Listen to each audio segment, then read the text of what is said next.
नमस्कार। लक्ष्मी नारायण ज्योतिष केंद्र में आप सभी का स्वागत है। मैं आचार्य डॉक्टर ए.पी. शुक्ला। आज का हमारा विषय कर्ज से संबंधित कौन सी रेखाएं, अगर आप नौकरी कर रहे हैं, नौकरी के साथ व्यवसाय करना चाहते हैं, या व्यवसाय की सोच रहे हैं, या व्यवसाय कर रहे हैं, व्यवसाय से संबंधित चीज़ों में सिरदर्दी चल रही है, तनाव किन रेखाओं की वजह से मिलता है, इसके बारे में मैं बात करूंगा। जब हमें सफलता मिलने वाली होती है, ये सफलता मतलब जो है, जो भी आप काम कर रहे हैं उसमें, तो उस समय पे कुछ बिंदु या कुछ रेखाएं ऐसी उभरती हैं जो आपकी ये सूचना देती हैं कि आने वाले समय आपके लिए अच्छा है। जब धन का नुकसान होने वाला होता है, जीवन में तनाव बढ़ने वाला होता है, या कर्ज से संबंधित चीज़ों में तनाव आने वाला है, तो कुछ ऐसी बिंदु या कुछ ऐसी रेखाएं हैं जो उत्पन्न होंगी और ये दिखाएंगे कि आने वाला समय भैया अच्छा नहीं है, अब आपको जो है थोड़ा सा सतर्क होकर चलना है।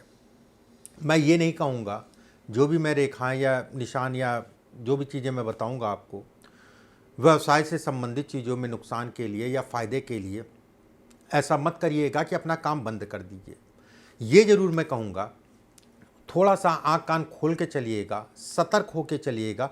केवल ये मेरा जो है बताने का ये उद्देश्य होता है, केवल अपना जो भी चीज़ें हैं। देखिए, हस्तरेखा हो या जन्म कुंडली हो, उसमें कोई दो राय नहीं है कि ये जातक को आने वाले समय को बता सकती है कि व्यक्ति का दिशा क्या रहेगी, एक सकारात्मक दिशा होगी कि नकारात्मक दिशा होगी। जिस तरीके से अगर कहा जाए, जन्म कुंडली में तीसरा भाव, सातवां भाव, एकादश भाव, और खासकर उसमें भी अगर कहा जाए राहु, मंगल, सूर्य और चंद्रमा, ये चार ग्रह अगर कहा जाए, जिन लोगों की जन्म कुंडली में अच्छी अवस्था में हैं, अन्य ग्रहों को पीड़ा नहीं दे रहे हैं, तो ऐसे लोग व्यवसाय में अच्छा करते हैं। रही बुद्ध की बात, व्यवसाय का मालिक या बुद्धि का मालिक, देखिए, बुद्ध को पढ़ना, बुद्ध को समझना व्यवसाय से संबंधित चीज़ों में अगर कहा जाए थोड़ा सा मुश्किल है। मैं भी बताऊंगा आपको कैसे समझना है, आपको सभी चीज़ों के बारे में बताऊंगा, कैसे आपको जानना है। पहले कुछ तिल दाग धब्बे की बात करते हैं। किस तरीके से आप देखें कि कोई भी तिल या दाग धब्बा अगर आने लग गया, अगर ये बचपन से है तो इसका प्रभाव उतना नहीं पड़ेगा, प्रभाव पड़ेगा, लेकिन पहले नहीं था और बनना स्टार्ट हो गया, ठीक है। अगर अच्छी जगह पे बन रहा है तो अच्छा प्रभाव होगा, खराब जगह पे बन रहा है तो खराब प्रभाव होगा। पहले हम बात करेंगे कुछ तिल दाग धब्बों की, उसके बाद हम बात करेंगे रेखाओं की। सबसे पहले मैंने बुद्ध की बात अभी कही थी। बुद्ध का क्षेत्र अगर कहा जाए, सबसे छोटी उंगली बुद्ध की उंगली कहलाती है। अगर छोटी उंगली के नीचे काला तिल है, ऐसे लोगों को कोई भी काम करें धैर्य से, तसल्ली से करें, आराम से। बड़े कहते नहीं है कि धैर्य नहीं है। व्यवसाय अगर करना है तो बहुत सोच समझ के करिए। अगर बचपन से है तो उसमें इतना प्रभाव नहीं पड़ेगा, बचपन से है प्रभाव व्यवसाय में नहीं, कम पड़ेगा, लेकिन दिमाग पे असर ज़्यादा करेगा अगर बचपन से है तो। लेकिन उस दिशा में ना बात करके सिर्फ आज जो है व्यवसाय की बात करते हैं। अगर इस जगह पे लाल तिल है, ठीक है, तो धन के नुकसान होगा, वो भी भारी होगा, कारण कुछ भी हो सकता है। अगर काला तिल है तो ये कहा जाएगा नुकसान ये भी है, आराम से, धैर्य से, तसल्ली से ही काम करिएगा, ये इसके संकेत देता है। अगर यहाँ पर तिल काला हो या लाल हो, कभी भी किसी के साथ साझेदारी में काम करिए तो बहुत देख दाख के काम करिए, बहुत सोच समझ के काम करिए। कुछ लोगों के हाथ में अगर कहा जाए हरे रंग का तिल होता है, हाँ, हरा तिल भी होता है, बहुत सारे हाथों में मिलता है, बहुत सारे लोगों के शरीर पे मिलता है। अगर इस जगह पे हरे रंग का तिल है तो व्यक्ति अपने घर परिवार के स्वास्थ्य के कारण जो है अपने कार्य क्षेत्र में बढ़ नहीं पाता, कुछ ना कुछ ऐसा लगा रहेगा, चाहे उसका खुद का स्वास्थ्य हो, चाहे घर परिवार का स्वास्थ्य हो। अगर इस जगह पे हरा तिल है, लाल तिल है, पत्नी का भी स्वास्थ्य खराब करेगा, धन के नुकसान को भी दिखाता है। कोई भी काम करना हो उसमें शनि सबसे महत्वपूर्ण है।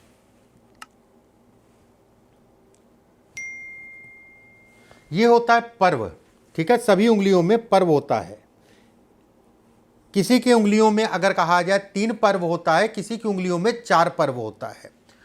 अगर दूसरे पर्व पे, ठीक है, दूसरे पर्व पे अगर तिल है या कोई दाग धब्बा बना हुआ है और अच्छा खासा है, इसमें अगर कहें तो विवाह के लिए बहुत खराब माना जाता है या विवाह से संबंधित सुखों में कमी करता है। ठीक है, ऐसे लोगों को बड़ा देख धाक सारी चीज़ देख लें, व्यवस्थाएं देख लें, उसके बाद ही विवाह करना चाहिए। शेयर मार्केट अगर करना चाह रहे हैं या निवेश करना चाह रहे हैं तो कहीं ना कहीं धन को फंसाने को ये दिखाता है। ऐसे लोगों का धन बहुत फंसता है। अगर इस जगह पे तिल है तो यहां पर भी हो सकता है, यहां पर भी हो सकता है, यहां पर भी हो सकता है, यहां पर भी हो सकता है। अगर इस जगह पे तिल है तो धन आता नहीं, आता है तो रुकता नहीं, ये भी समस्या है। ऐसे लोगों को धन का निवेश बहुत देख दाख के करना चाहिए, बहुत सोच समझ के करना चाहिए। अगर इस जगह पे तिल है या किसी प्रकार का कोई गाढ़ा दाग धब्बा टाइप का बन रहा है तो गुरु का क्षेत्र अगर कहा जाए, ये होता ही है गुरु की उंगली, ये गुरु का माउंट है। अगर इस जगह पे तिल है, ये अच्छा संकेत है धन के लिए, धन आने के लिए। ऐसे लोग अगर कहा जाए अपने रिस्क लेने की क्षमता को बढ़ाता है, बहुत ज़्यादा समाज या सामाजिक चीज़ों में दूरी बना के चलते हैं। ठीक है, ये भी कहा जाएगा। या फिर कह लीजिए कि स्वार्थी बहुत होते हैं ऐसे लोग, ईगो प्रॉब्लम होती है ऐसे लोगों को। ऐसे लोग अगर कहा जाए काम बहुत बदलते हैं। नौकरी कर रहे हो तो ज़्यादा अच्छा है, अगर नौकरी कर रहे हैं उसके साथ व्यवसाय कर रहे हैं तो भी अच्छा कहलाएगा, खराब नहीं है। बस थोड़ा सा सावधानी बरतिएगा। अगर केवल व्यवसाय कर रहे हैं तो कोशिश ये करिएगा कि धैर्य से, तसल्ली से, आराम से, बहुत ज़्यादा किसी के ऊपर आपको डिपेंड नहीं होना है, बहुत ज़्यादा किसी के ऊपर आश्रित नहीं होना। बहुत सारे ऐसे लोग हैं जो पार्टनरशिप में काम करते हैं, और खासकर उन लोगों को मैं कहना चाहूँगा, अगर उनके हाथ में तिल है, जो लोग दूसरों के ऊपर धन का व्यय करते हैं, धन लगा देते हैं। काम कुछ और कर रहे हैं, नौकरी कर रहे हैं, उनके पास धन लगा दिया कि वो फलां आदमी जो है मुझे कमा के देगा, मेरे धन जो लगाया उसके आधार पे। सावधानी से करिएगा, ये सावधानी मांगता है। अब कुछ रेखाओं के विषय में बात करते हैं। ठीक है, कुछ ऐसी रेखाओं पे हम बात करते हैं। कौन सी रेखा ये दिखाती है धन से संबंधित चीज़ों में, धन से संबंधित चीज़ों को ध्यान से समझने की कोशिश करिएगा। एक बिंदु और मैं शनि से संबंधित बता दूं, उसके बाद जो है फिर आगे बढ़ रहा हूँ। ये 3 जो है पोर होते हैं, इसे हम लोग कहते हैं पोर।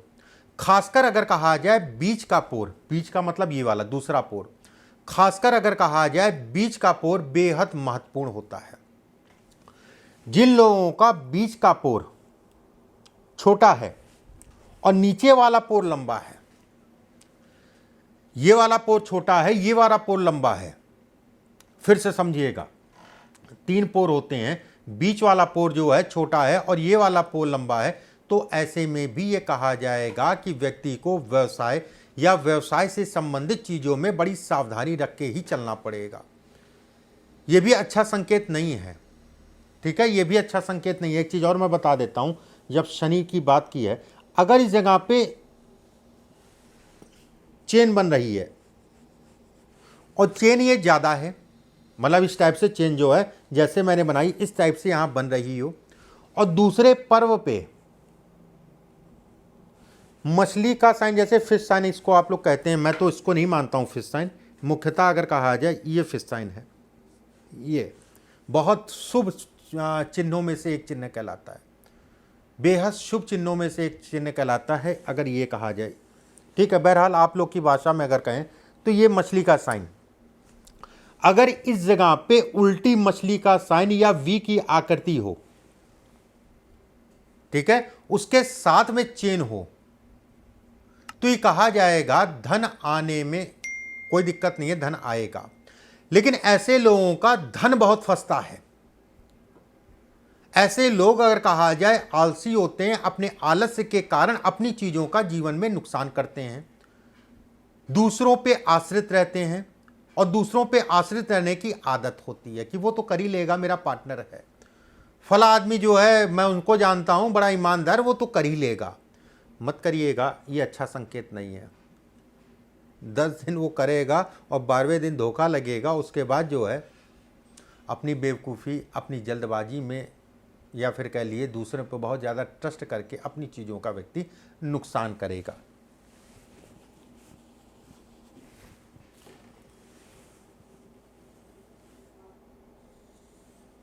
मैं हमेशा कहता हूँ बहुत अच्छी रेखा है, उसमें कोई दो राय नहीं है। व्यवसाय भी करेगा तो बहुत बड़े स्तर का करेगा, उसमें भी कोई संदेह नहीं है।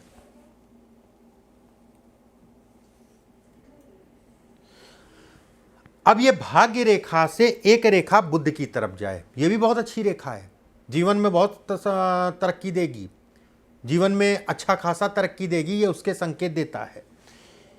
मतलब जब तक आपकी रेखा स्पष्ट साफ थी, जीवन में धन आता रहा, काम चलता रहा, व्यवस्थाएं चलती रहीं, अच्छे से चलती रहीं, ठीक है। बुध की उंगली अगर कहा जाए, ये माउंट अगर कहा जाए, सामान्य है, बहुत ज़्यादा उठा नहीं है, बहुत ज़्यादा दबा नहीं है, ये भी महत्वपूर्ण है, इसमें देख लीजिएगा। इसके बाद अगर कहा जाए ये रेखा आपके लिए धन से संबंधित चीज़ों के लिए अच्छी थी। इसके ऊपर अगर कहा जाए एक त्रिशूल नुमा आकृति बनी। अगर इसमें त्रिशूल नुमा आकृति बन रही है तो ये समझ के चलिएगा कि आपकी आंखों के सामने या आपको ऐसा धोखा लगेगा जो व्यवसाय में अच्छा खासा नुकसान को दिखाता है। चलिए कोई बात नहीं, ये इतना है, चलेगा, थोड़े नुकसान हुआ, ज़्यादा नुकसान नहीं हुआ। अगर ये रेखा काट भी रही है तो ये कहेगा भारी नुकसान, और रेखा अगर टूट भी रही है तो ये कहा जाएगा लंबा समय निकल जाएगा नुकसान से निकलने में, लंबा समय व्यक्ति को निकल जाएगा नुकसान से संबंधित चीज़ों में निकलने में। ये इसके संकेत देता है, ये इसको बतलाता है। देखिए कोई भी अगर हस्त रेखा हो तो सूर्य बेहद महत्वपूर्ण ग्रह है देखने के लिए। सूर्य अगर कहा जाए, ये उंगली अगर कहें तो सूर्य की उंगली कहलाती है, और ये पर्व अगर कहा जाए तो सूर्य का पर्व है। सूर्य पे एक रेखा अगर कहा जाए तो मान सम्मान, प्रतिष्ठा, धन इत्यादि चीज़ों को दिखलाती है कि व्यक्ति के जीवन में अच्छा धन होगा, व्यवसाएं होंगी, काम चलेगा, तनाव कम होगा, उन सभी चीज़ों को दिखाती है। एक बात, अगर व्यवसाय की बात करें तो ये बिंदु देख लीजिएगा, हालांकि मैंने एक आध बार पहले भी बताया है। अगर नीचे से ये 2 फाड़ में है रेखा तो ये कहा जाएगा कि घर परिवार या कुछ ऐसी जिम्मेदारियों के कारण पूर्ण रूप से अपने कार्यों में दिक्कत आ रही है। जो स्वतंत्र होकर काम करने की इच्छा है वो स्वतंत्र होकर काम नहीं कर पा रहे हैं। एक बात, अगर ऊपर से भी 2 फाड़ है, मैं यहां बना देता हूं कुछ बड़ा बड़ा।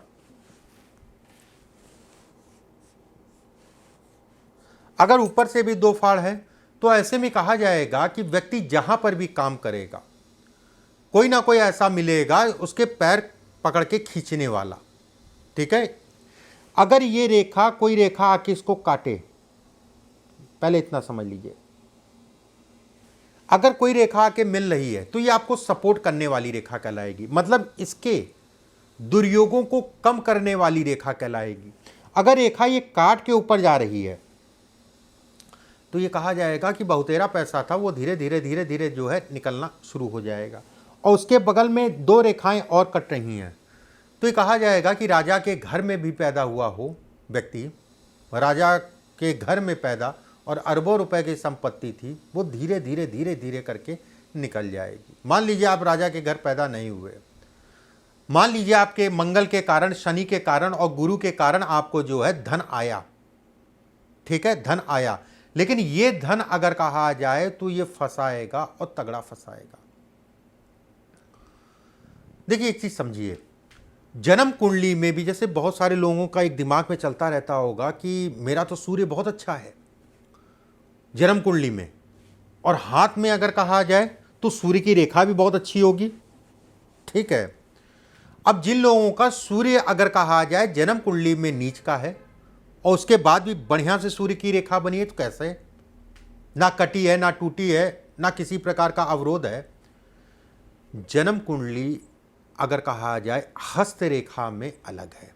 ऐसा जरूरी नहीं है कि आपका मेष, सिंह या कोई ऐसे नक्षत्र में बैठा सूर्य हो, मेष राशि का हो, कोई भी राशि, अपनी राशि हो चाहे अपने घर का हो, या कैसे ऐसे नक्षत्र में बैठा हो जिसमें जो है उसको बलि कहा गया हो, ऐसा बिल्कुल मत समझिएगा कि हाथ में भी जो है सूर्य आपकी रेखा बहुत लंबी होगी कि सूर्य जन्म कुंडली में भी अच्छा है। नहीं, ऐसा बिल्कुल नहीं है। रेखा अगर कहा जाए वो तरीका अलग अलग है देखने का। हाथ में रेखाएं अगर कहा जाए, जब शुक्र और सूर्य दोनों ही अच्छा होगा जन्म कुंडली में, तो सूर्य की रेखा बड़ी अच्छी बनेगी, बहुत अच्छी बनेगी। अब जिनका सूर्य कुपित है, जिनका सूर्य पीड़ित है, जिनका सूर्य नीच का है, तो उनके हाथ में तो रेखा ही नहीं होगी सूर्य की। ये सब गलत बातें हैं, इसका कोई मतलब नहीं है। अगर ये सूर्य की रेखा कई बार काट रही है, धन आएगा। सामान्यता अगर कहा जाए, नौकरी कर रहे हैं या व्यवसाय कर रहे हैं, जो भी कर रहे हैं, लेकिन धन रुकेगा नहीं। गलत निर्णयों के कारण आपका धन जो है निकलता जाएगा, ये इसके भी संकेत देता है। कुछ ना कुछ ऐसा होगा कि धन निकलता जाएगा, निकलता जाएगा, निकलता जाएगा, ये इसको भी बतलाता है। यह आपकी भाग्य रेखा है, ये हृदय रेखा है, ये मस्तिष्क रेखा है। देखिए, भाग्य रेखा एक हाथ में बेहद महत्वपूर्ण फैक्टर होता है। मैं हमेशा कहता हूं कि जीवन में भाग्य रेखा के कारण व्यक्ति को संघर्ष कम करना पड़ता है। जिन लोगों के हाथ में भाग्य रेखा नहीं है, तो ऐसा मत समझिएगा कि आप जीवन में कुछ नहीं पा सकते। भाग्य रेखा नहीं है तो सूर्य की रेखा को देख लीजिएगा, सूर्य की रेखा बनी हो, सूर्य रेखा और भाग्य रेखा दोनों नहीं तो गुरु की रेखा को देख लीजिएगा। ठीक है, अगर सूर्य रेखा और भाग्य रेखा दोनों नहीं है और गुरु की रेखा नहीं है, तो चंद्रमा की गोलाई से भी अंदाजा लग जाएगा। मेहनत ज़्यादा करनी पड़ेगी। भाग्य रेखा अगर नहीं है तो मेहनत ज़्यादा करनी पड़ेगी, ये जरूर मैं कहूँगा। रेखा अगर गाढ़ी हो रही हो, जिस जगह पे रेखा गाढ़ी होगी उस जगह पे व्यक्ति को तनाव मिलेगा। एक बात, अगर ये हृदय रेखा और मस्तिष्क रेखा के बीच में गाढ़ी हो रही है, तो ये कहा जाएगा कि व्यक्ति को अपने कामों में संघर्ष खूब करना पड़ेगा। ये बेहद खराब है। अपनी दिनचर्या को बदलिए, और उससे अगर कहा जाए, उससे भी अगर इसके ऊपर भी गाड़ी हो रही है, तो मैं ये कहूँगा कि नौकरी कर लीजिए, ज़्यादा अच्छा है। व्यवसाय कई कारणों से आपके लिए बेहतर नहीं होगा, कई कारणों से, एक कारण नहीं है। अपनी दिनचर्या को बदल के चलिए। ऐसे लोग अगर कहा जाए तो आलसी प्रवृत्ति की होते हैं। ऐसे लोग अगर कहा जाए नशे से संबंधित चीज़ों में अपना जीवन खराब कर लेते हैं। ऐसे लोगों को कोई दूर का धोखा नहीं देता है। ऐसे लोगों को अगर कहा जाए करीबी ही उनको दो है धन का नुकसान देते हैं। अब करीबी की बात आ रही तो एक रेखा और मैं बताता हूँ, इस रेखा को भी समझ लीजिएगा। अगर आप पार्टनरशिप में, अपने घर परिवार में या कोई रिश्तेदार से पार्टनरशिप में काम करना चाहते हैं, तो मंगल क्षेत्र से कुछ रेखाएं, 2 रेखा, 3 रेखा, 4 रेखा अगर निकल के भाग्य रेखा को काटें, भाग्य रेखा को काटें, इसका क्या मतलब है? ऐसे में कहा जाएगा कि व्यक्ति को कोई करीबी, जिसे वो अपना कहता था, जो उसका रिश्तेदार भी हो सकता है या पारिवारिक हो सकता है, भाई बहन कोई भी हो सकता है, जिसके कारण व्यक्ति को नुकसान होगा, धन से संबंधित चीज़ों में धोखा लगेगा। ऐसे लोगों को बाहर की ज़रूरत नहीं पड़ती है। आप देखिएगा, अगर आपके हाथ में है तो कितनी आपकी जो है घर परिवार में पड़ती होगी। आगे का भी ध्यान रखिएगा। अभी अगर मान लीजिए नॉर्मल है भी, तो भी आने वाले समय पे भी सावधानी बरतिएगा। ऐसे लोगों को अगर कहा जाए यश नहीं मिलता, किसी के लिए कितना कर दो, खासकर अगर कहा जाए घर परिवार के लिए कितना कुछ कर दें, उसका कोई फायदा नहीं मिलता। ऐसे लोगों को ये इसको भी दिखाती है, ये इसको भी बतलाती है। ये रेखा अगर कहा जाए मस्तिष्क रेखा और भाग्य रेखा को, मस्तिष्क रेखा ये है, भाग्य रेखा ये मैंने जो बताया था अभी, दोनों को काटती है तो पीड़ा ज़्यादा होती है। पीड़ा ज़्यादा होती है, और पीड़ा इतनी ज़्यादा होती है कि घर से दूरी बन जाती है। ठीक है, ये घर से दूरी तक बना सकता है। एक बहुत अच्छा सा बिंदु मैं बताता हूँ, जो व्यवसाय से संबंधित चीज़ों के लिए है। अच्छा भी लगेगा सुन के आपको। ठीक है, ऐसे लोगों के पास अगर कहा जाए धन खूब आता है, जो मैं बताने जा रहा हूँ, खूब धन आएगा, लेकिन जीवन में मैं थोड़ा मोड़ा धन की बात नहीं कर रहा हूँ, काफ़ी धन की बात मैं कर रहा हूँ, लेकिन रुकता कुछ नहीं है। और ये कहते भी हैं, ऐसे लोग कहते भी हैं कि कहाँ धन जाता है कुछ नहीं पता चलता है, किधर से आया और किधर चला गया उसका कुछ नहीं पता चला। ये आपकी जीवन रेखा, ये आपकी मस्तिष्क रेखा, जीवन रेखा और मस्तिष्क रेखा में गैप हो, गुरु का हिस्सा सामान्य उठा हो, सूर्य का हिस्सा सामान्य उठा हो, सूर्य पे एक रेखा हो और भाग्य रेखा हो। ठीक है, सूर्य पे एक रेखा हो और भाग्य रेखा हो। ये सूर्य की उंगली है, सूर्य की उंगली का तीसरा पर्व या दूसरे से ही आप मान लीजिए, ऐसे मैं बता देता हूं। ये हिस्सा अगर कहा जाए आपका चौड़ा है, ये हिस्सा आपका जो है चौड़ा है, ठीक है, नीचे के मुकाबले, नीचे मतलब जहां से शुरुआत हो रही है, नीचे के मुकाबले ये हिस्सा जो है थोड़ा सा चौड़ा है, बाहर निकला हल्का सा नीचे के मुकाबले। और ये उंगली अगर कहा जाए चौड़ी है, ये उंगली अगर कहा जाए चौड़ी है, तो भी कहा जाएगा व्यक्ति के पास खूब धन आएगा, लेकिन धन रुकेगा नहीं। ऐसे लोगों को लोग अमीर कहते हैं, दिखावा बहुत करते हैं ना, जो भी पैसा आएगा दिखावे में, लग्जीरियस में ऐसे लोगों का धन जाता है, रुकता उकता कुछ नहीं है। लोगों की नज़रों में अमीर होते हैं ऐसे लोग और खूब धन खर्च करते हैं। एक चीज़ अच्छी होती है कि धर्म कर्म से संबंधित या धार्मिक कार्यों में भी धन खर्च करते हैं, राजाओं की तरह अपना जीवन व्यतीत करते हैं, ये भी कहा जाएगा। दिखावा खूब करते हैं, दिखावा। लेकिन बहुत बड़ी एक चीज़ होती है जो दैवीय कहा गया है, जिसे कि लोगों की सहायता करना, धन को लेके, पैसे को लेके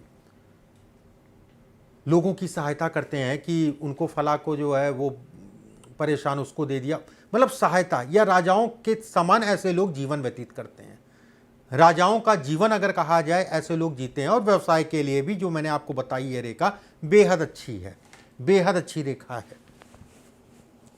अंत में जाते जाते एक रेखा और मैं बता देता हूं। वीडियो को ज़्यादा से ज़्यादा लोगों तक पहुंचा दीजिएगा, ज़्यादा से ज़्यादा शेयर कर दीजिएगा। ये सारी चीज़ें अच्छी चीज़ें हैं, इसको शेयर करिए, लोगों तक पहुँचे, लोग समझ सकें, देख सकें, सतर्क हो सकें।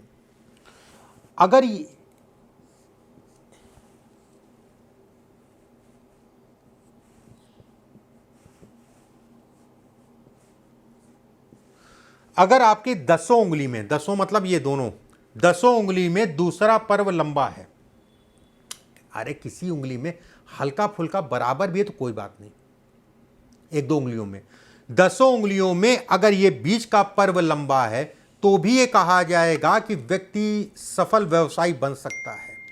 ठीक है, बाकी तो रेखाएं जब ये लंबा होगा तो रेखाएं भी अच्छी अच्छी होंगी हाथ में। ठीक है, जब ये लंबा होगा तभी ये लंबा होगा जब रेखाएं अच्छी होंगी हाथ में, ऐसे नहीं होंगी। तभी ये लंबा होगा जब रेखाएं अच्छी होंगी हाथ में। उसके उपरांत जो है ये दिखाता है। एक दो चीज़ और मैं बता देता हूँ। थोड़ा लंबा वीडियो जरूर हो गया ये वाला, लेकिन समझ लीजिए क्या क्या है। एक और बिंदु, एक विशेष बिंदु मैं बताने जा रहा हूँ, ध्यान से समझने की कोशिश करिएगा।